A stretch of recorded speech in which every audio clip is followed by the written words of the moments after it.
This is going to be a short presentation on discussion rubrics that we'll be using to evaluate your discussion posts for the class. When you receive your grade, you go to your grade book to see how you did on a particular assignment, so you push the grade book button. So when we get here, we're interested in looking at the week 1 discussion, and we're going to be viewing the rubric. The rubric for the discussion post is laid out here. Now let me begin by saying we've been using rubrics, discussion rubrics and paper rubrics to grade your papers all along. They haven't been visible, so you couldn't necessarily see what was being used, except on your papers there was a rubric pasted onto the returned paper that you got. But the thing that's different here is that the levels of achievement are laid out more specifically. So for example, one of the categories that your discussion post will be reviewed on is, does it contribute to scholarly discourse among the learners, which would mean among your classmates who you're having the discussion with.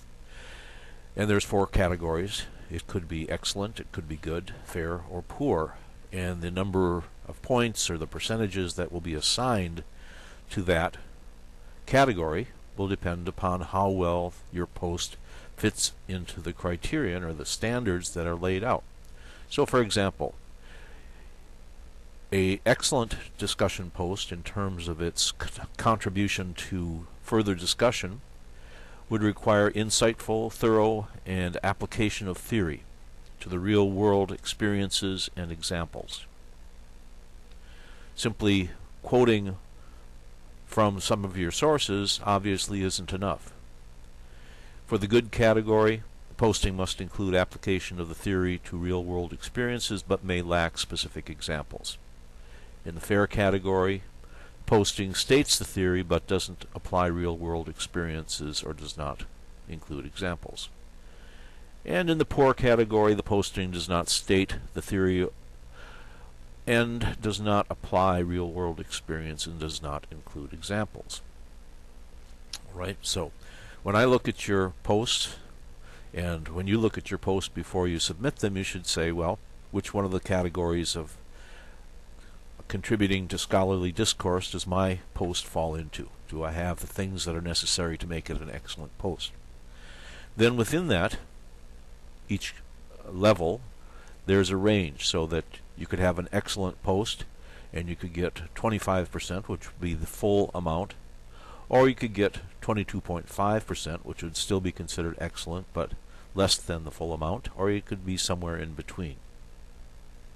So for each one of these categories listed down the left-hand side, I'll be evaluating where your post fits into the standards that have been applied.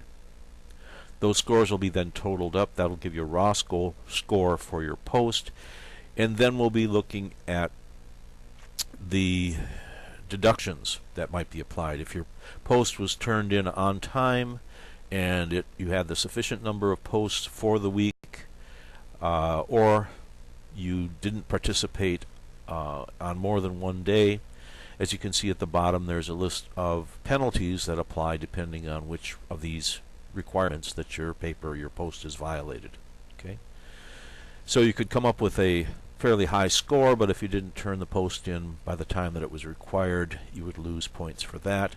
If you made only one post during the week and no response posts, you would lose points for that. If you made only 2 posts, there would be lost points for that, and so on. That final score with the deductions would be what you would see in your grade book as a score. Again, what we're trying to do here is provide you with more of a background about what's being looked at and what you should be including in your post before you submit it. You'll notice that there's an alternative view that you can take of the rubric. The default is the grid view. If you push the button on the list view, you'll get another layout of the same information. You notice that I've checked the show descriptions and show feedback, so all the information is given here just in a different format. Now, when you're looking at your graded assignment, of course, the dots will be filled in as to which category your particular discussion post fell into, and the feedback will be shown also. So what does all this mean? Well, the concept of a rubric is nothing new. We've been using them to grade papers and grade discussion posts for a long time. Just they have not been visible to the student to see what's going on behind the score itself.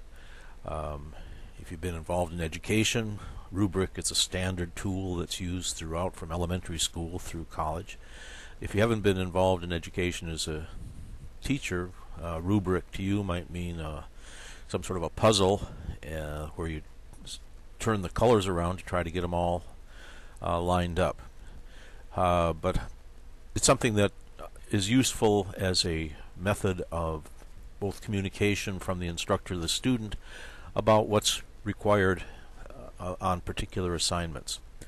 The main criteria for your discussion posts are laid out as the contribution to scholarly discourse, insightful thorough use of applications, response to learners, and the writing mechanics. Those have been basically the same all along. It's just we're showing you now what standards, what you have to do to achieve the various levels within that particular criterion. So, when you consider your post before you start writing it, you should be familiar with the rubric, and as you're finishing it, you should make sure that your post covers each of the criterion at the level you're planning on achieving, because that's what I'm doing when I look at it to grade it. So if this raises questions or raises issues for you, I'm more than willing to discuss it. I think as we work through this and start to use this new method, that it'll become an effective way of communicating what is required from each assignment and how to improve with each successive posting.